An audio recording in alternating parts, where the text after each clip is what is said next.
Greetings, everyone.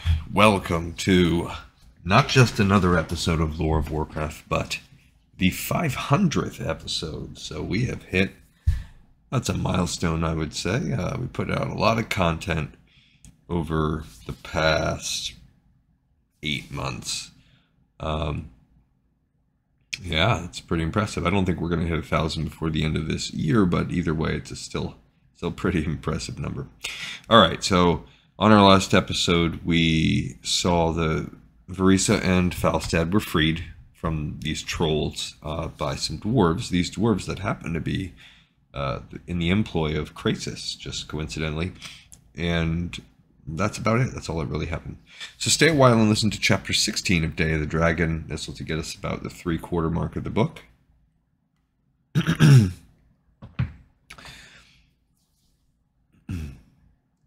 "Lift him up," grunted the bestial voice. Sturdy hands harshly seized a dazed Rhonin by the upper arms and dragged him to his feet. Cold water suddenly splashed all over his face, stirring him to consciousness. "His hand. That one." One of those holding the wizard uplifted Rhonin's left arm. Someone grabbed his hand, took hold of his little finger. Rhonin screamed as the bone cracked. His eyes flew wide open, and he found himself staring at the brutal visage of an older orc much scarred by years of fighting. The orc's expression showed no sign of pleasure at the human's pain, but rather a slight hint of impatience, as if Rhonin's captor would have preferred to be elsewhere dealing with matters of great import. "Human," the word came out sounding like a curse. "You've one chance for life. Where's the rest of your party?" "I don't..." The pain from his broken finger still coursed through him. "I'm alone." "You take me for a fool," grunted the leader. "You take Necros for a fool. How many fingers left, eh?" He tugged on the one next to the broken finger. "Many bones in the body. Many bones to be cracked." Rhonin thought as quickly as the pain would allow him. He had already informed his captor that he had come alone, and that had not satisfied the orc. What did this Necros want to hear? That his mountain had been invaded by an army? Would that actually please him? Of course, it might also help to keep Rhonin alive until he could find some means of escape. He still did not know what had happened, only that despite his precautions he had been fooled by Deathwing. Evidently the dragon had wanted the mage discovered, but why? It made as much sense as Necros' seeming desire to have enemy soldiers wandering through his very fortress. Rhonin could worry about Deathwing's murky plans later. For now, the ragged wizard's life came first. No, please, the others, I'm not certain where they are. Got separated." "Separated? Don't think so. You came for her, didn't you? You came for the Dragon Queen. That's your mission, wizard, I know it." Necros leaned close, his breath threatening to smother Rhonin back into unconsciousness. "My spies heard. You heard, didn't you, Krill?" Oh yes, Master Necros, I heard it all." Rhonin tried to glance past the orc, but Necros would not let him see who spoke. Still, the voice itself said much about the spy's identity, especially that this Krill had to be the goblin he had heard earlier. "I say again to you, human, that you came for the dragon. Isn't that so?" "I got Necros slapped him across the face, leaving a trail of blood at the edge of Rhonin's mouth. "Another finger'll be next. You came to free the dragon before your armies reached Grimbatal. You figured the chaos would work for you, didn't you?" This time Rhonin learned. Yes, we did. "You said we. That's twice now." The lead orc leaned back in triumph. For the first time, the injured mage noticed Necros' maimed leg. Small wonder this brutal orc commanded the dragon breeding program instead of a savage war party. "You see, great Necros? Grimbatul is no longer safe, my glorious commander," pitched in the high voice of the goblin. "Who knows how many more enemies still lurk in its countless tunnels? Who knows how long before the Alliance marches on you, with the Dark One leading the way? A pity nearly all your remaining dragons are already up near Dun Algaz. You can't possibly defend the mountain with so few. Best if the enemy did not find us here at all, rather than waste so much precious..." "Tell me something I don't know, little wretch." He poked a meaty finger into Rhonin's chest. "Well, this one and his comrades have come too late. You'll not get the dragon or her young, human. Necros has thought ahead of you all." "I don't..." Another slap. The only benefit of the stinging pain in the beaten wizard's face was that it took away from the agony of his broken finger. You can have Grimbatal human, for all the good it's worth. May the whole thing fall down on you. Necros, you must stop this insanity. Ronin's head jerked up. He knew that voice, even though he had heard it but once before. His guards also reacted to the voice, turning enough to enable him to see the gargantuan scaled form so wickedly bound by chains and clamps. Alexstrasza, the great dragon queen, could scarcely move. Her limbs, tail, wings, and throat were held firmly in place. She could clearly open her tremendous jaws, but only enough to eat and speak with effort. Captivity had not treated her well. Rhonin had seen dragons before, crimson ones especially, and those had all had scales that bore a certain metallic sheen. Alexstrasza's, on the other hand, had become dull, faded, and in many places looked loose. She did not seem at all well when he studied her reptilian countenance either. The eyes had a washed-out look to them, not to mention an incredible weariness. He could only imagine what her imprisonment had been like. Forced to bear young who would be trained by her captors to serve their murderous cause, never likely seeing them once the eggs were taken from her. Perhaps she even regretted the lives lost because of her deadly progeny. You've no permission to speak, reptile, snarled Necros. He reached into a pouch at his side and clutched something. Ronin's skin tingled as a magical force of astonishing proportions awoke. He did not know what the orc did, yet it made the Dragon Queen cry out with such pain that everyone but Necros seemed affected by it. Despite her agony, though, Alexstrasza continued. You waste both energy and time, Necros. You fight for what is already lost. With a groan, she finally closed her eyes. Her breathing, so rapid the moment before, briefly grew shallow before returning to a somewhat more normal rate.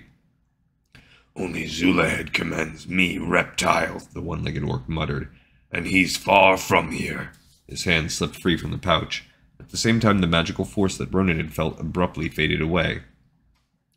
The wizard had heard many rumors as to how the Horde could possibly keep such a magnificent creature under their control, but none matched what he had just witnessed. Clearly, some artifact or device of tremendous strength lay in that pouch. Did Necros even truly understand the power he wielded? With such at his beck and call, he could have ruled the Horde himself. We need to hunt down the others. The elder warrior turned to a guard standing by the entranceway. Where'd you find the guard's body? 5th level, 3rd tunnel. Necros' brow furrowed. Above us. He studied Rhonin as if looking over a prime piece of beef. Wizard's work. Start searching everything from 5th level up then.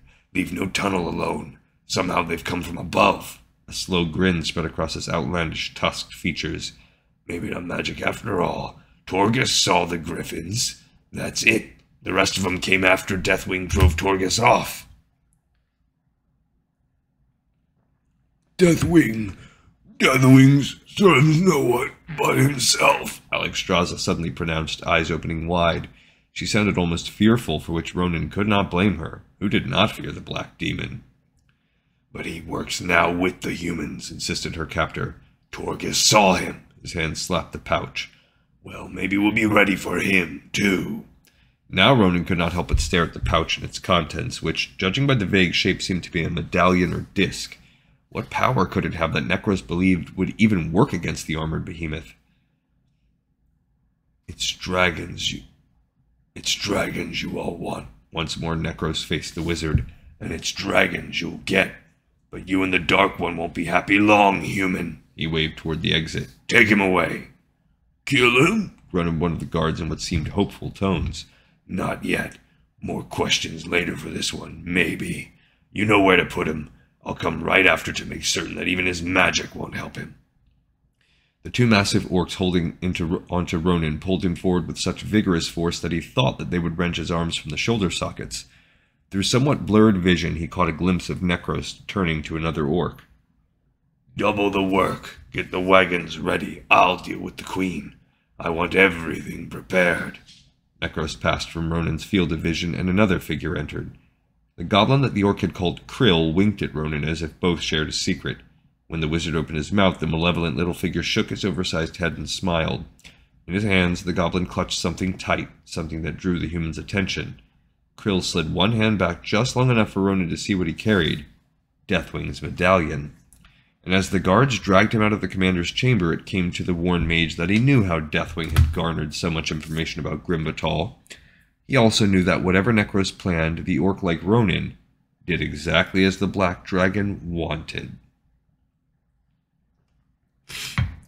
Although at home in the forests and hills, Verisa had to admit that when it came to the underworld, she could not tell one tunnel from another.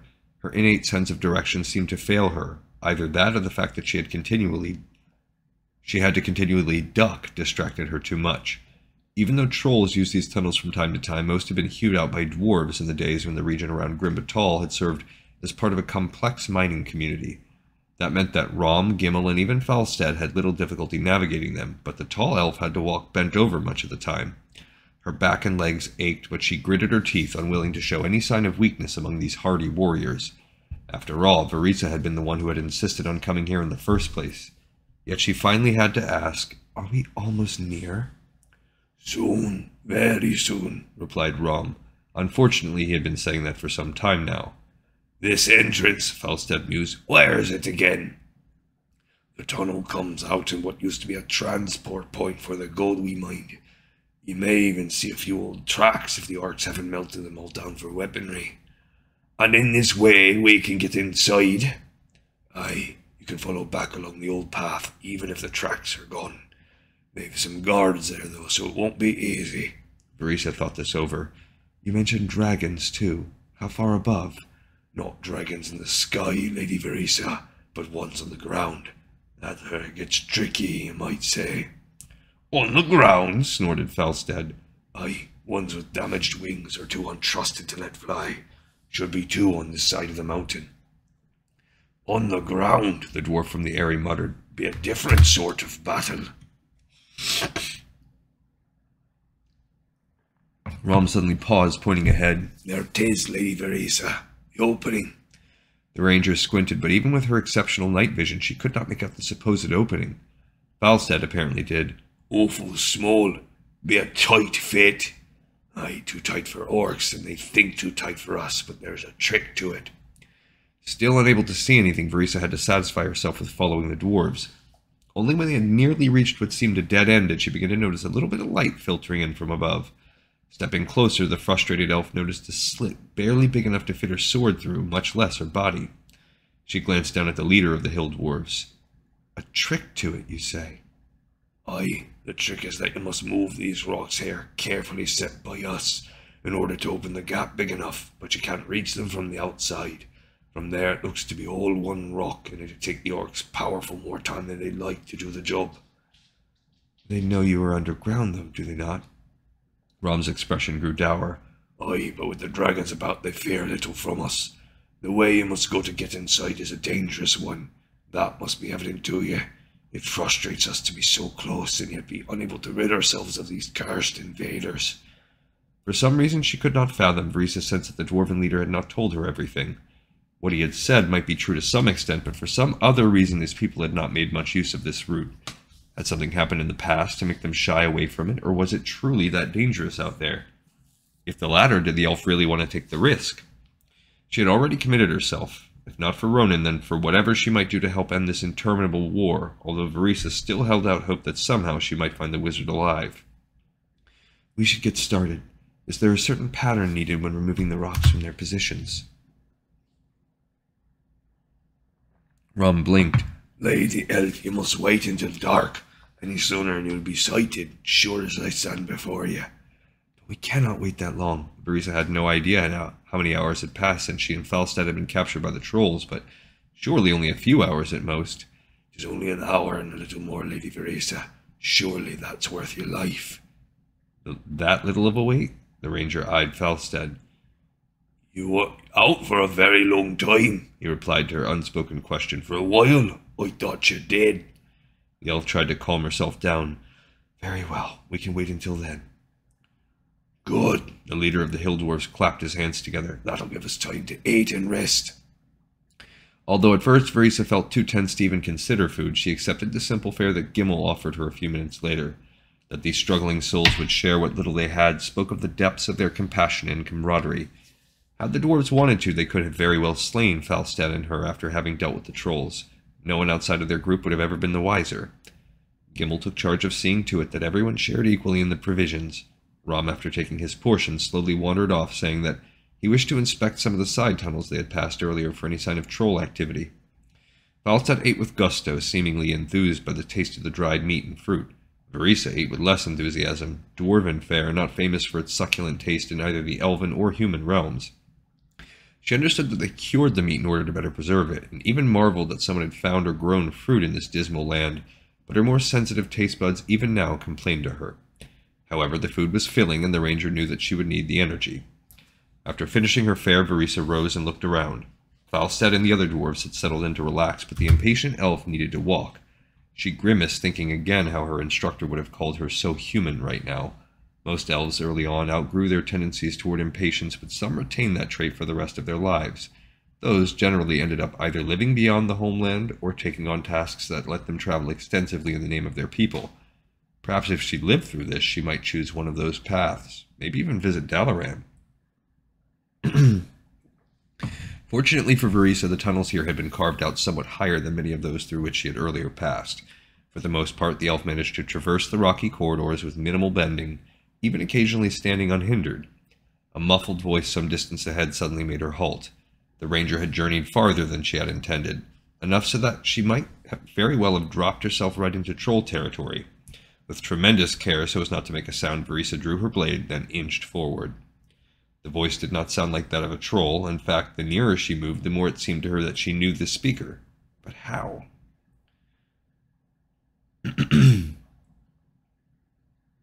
Couldn't be helped, Great One. Didn't think you wanted them to know about you. Oh, couldn't be helped, Great One. Didn't think you wanted them to know about you. A pause. Aye, an elf ranger fair of face and form. That's her. Another pause. Other, a wild one from the Eyrie, said his mount escaped when the trolls took him. Try as she might, Verisa could not hear the other half of the conversation, but she at least knew who presently spoke. A hill dwarf, and one very much familiar to her. Rom. So his comment about searching the tunnels had not entirely been truth, but who did he speak with, and why did the elf not hear that one? Had the dwarf gone mad? Did he talk with himself? Rom did not speak now, save to acknowledge that he understood what his silent companion said. Risking discovery, Verisa edged toward the corridor from which the dwarf's voice came. She leaned around just enough in order to observe him with one eye. The dwarf sat on a rock, staring down into his cupped palms, from which a faint vermilion glow radiated. Verisa squinted, trying to see what he held. With some difficulty, she made out a small medallion with what appeared to be a jewel in the center. Verisa did not have to be a wizard like Rhonin to recognize an object of power, an enchanted talisman created by magic. The great elven lords utilized similar devices in order to communicate with either their counterparts or their servants. What wizard, though, now spoke with Rom? Dwarves were not known for their fondness for magic, nor for that matter for their fondness for the ones who wielded it. If Rom had links to a wizard, one whom the dwarf apparently even served, why did he and his band still wander the tunnels hoping for the day when they might be free to walk under the heavens? Surely this great spellcaster could have done something for them. What? Rom suddenly blurted. Where? With startling swiftness, he looked up, his gaze focusing directly on her. Verisa backed out of sight, but she knew her reaction had been too late. The dwarven leader had spotted her, even despite the darkness. Come out where I can see ye, he called. When she hesitated, Rom added, I know 'tis ye, Lady Verisa. Seeing no more reason for subterfuge, the ranger stepped into the open. She made no attempt to sheathe her sword, not at all certain that Rom might not be a traitor to his own people, much less her. She found him eyeing her in disappointment. Here I thought I'd gone far enough away to avoid them sharp elven ears. Why did you have to come here? My intent was innocent, Rom. I only needed to walk. Your intent, however, leaves many questions. This business is none of your concern, eh? The gemstone in the medallion briefly flared, startling both of them. Rom tipped his head slightly to the side as if again listening to the unheard speaker. If so, then he clearly did not like what he heard. Do you think it wise? Aye, as you say. Verisa tightened her grip on her sword. Who do you speak with? To her surprise, Rom held out the medallion. He'll tell you himself. When she did not take the proffered medallion, he added, He's a friend, not a foe. Still wielding the sword, the elf reached out with her free hand and gingerly took hold of the talisman. She waited for a jolt or searing heat, but the medallion actually felt cool, harmless. My greetings to you, Verisa Windrunner. The words echoed in her skull. Verisa nearly dropped the medallion, not because of the voice, but rather that the speaker knew her name. She glanced at Rom, who seemed to encourage her to converse. "Who are you?" the ranger demanded, sending her own thoughts toward the unseen speaker. Nothing happened. She glanced again at the dwarf. "Did he say anything to you?" "In my mind he did. I replied the same way, but he does not answer back." "You have to talk to the talisman. You'll hear your voice as the one on his end. The same when he speaks to ye." The canine features looked apologetic. "I've no reason why to so, but that's the way it works." Returning her gaze to the medallion, Verisa tried again. "Who are you?" "You know me through my missives to your superiors. I am Krasis of the Kirin Tor." Krasis? That had been the name of the wizard who had arranged with the elves for Verisa to guide Rhonin to the sea in the first place. She knew little more about him than that her masters had reacted with respect when presented with his request. Verisa knew of few other humans who could command such from any elven lord. That's another slight change. He's supposed to be an elven countenance. "I know your name. You are also Rhonin's patron." A pause. An uneasy pause if the ranger were any judge. "I am responsible for his journey." "You know that he may be a prisoner of the orcs." "I do. It was not intended." Not intended? Verisa felt an unreasonable fury arise within her. Not intended? His mission was to observe, after all. Nothing more. The elf had long ago ceased believing that. Observe from where? The dungeons of Grimbatal? Or was he to meet with the hill dwarfs for some reason you have not stated? Another pause. Then, the situation is far more complex than that, young one, and growing more so by the moment. Your presence, for instance, was not part of the plan. You should have turned around at the seaport. I swore an oath. I felt that it extended beyond the shores of Lordaeron. Near her, Rum wore a befuddled look. Bereft of the means by which to speak to the wizard, he could only guess at Krasis' end of the conversation and to what Verisa's responses might refer. "Rhonin is fortunate," Krasis finally replied. "If he still lives," she nearly snapped. Yet again the wizard hesitated before answering. Why did he act as he did? Surely he did not care what befell Rhonin. Verisa knew enough about the ways of the spellcasters, both human and elf, to understand that their kind ever used each other if given the opportunity. It only surprised her that Rhonin, who had seemed more clever, had fallen for this Krasis' trickery. "Yes, if he still lives." More hesitation. "Then it is up to us to see what can be done to free him." His reply completely startled her. She had hardly expected it of him. "Verisa Windrunner, hear me out. I've made some lapses in judgment for great concerns, and the fate of Rhonin is one of those lapses. You intend to try to find him, do you not?" "I do." "Even in the mountain fortress of the orcs, a place of dragons, too?" "Yes." "Rhonin is fortunate to have you as a comrade, and I hope to be as fortunate now. I will do what I can to aid you in this formidable quest, although the physical danger will be yours, of course." "Of course," the elf wryly returned. "Please return the talisman to Rom. I would speak with him for a moment." More than willing to part with the wizard's tool, Verisa handed the medallion back to the dwarf. Rom took it and stared into the jewel. Occasionally he nodded his head, although clearly whatever Krasis said bothered him much. Finally he looked up at Verisa. "If you really think it necessary." She realized his words were for the wizard. A moment later the glow from the jewel dimmed. Rom, looking not at all happy, extended the talisman to the elf. "What is this?" "He wants you to have it for the journey. Here, he'll tell you himself." Verisa took the object back. Immediately Krasis' voice filled her head again. "Rom told you that I wished you to carry this." "Yes, but I do not want." "Do you wish to find Rhonin? Do you wish to save him?" "Yes, but I am your only hope." She would have argued with him, but in truth the ranger knew that she needed aid. With only Falstad and herself, the odds already stood stacked against her. "All right, what do we do?" "Place the talisman around your neck, then return with Rom to the others. I will guide you and your dwarven companion into the mountain, and to the most likely place where you might find Rhonin." He did not offer all she needed, but enough to make her agree. Slipping the chain over her head, Verisa let the medallion rest upon her chest. "You will be able to hear me whenever I wish it, Verisa Windrunner." Rom walked past her, already heading back. "Come, we're wasting time, Lady Elf." As she followed, Krasis continued to talk to her. "Make no mention of what this medallion does. Do not even speak around others unless I give permission. Only Rom and Gimel presently know my role." "And what is that?" she could not help muttering. trying to preserve a future for us all. The elf wondered about that, but said nothing. She still did not trust the wizard, but had little other choice. Perhaps Krasis knew that, for he added, Hear me now, Verisa Windrunner. I may tell you to do things you might not think in the best interests of you or those you care about. Trust that they are. There are dangers ahead you do not understand, dangers that alone you cannot face. And you understand them all, Verisa thought, knowing that Krasis would not hear the question.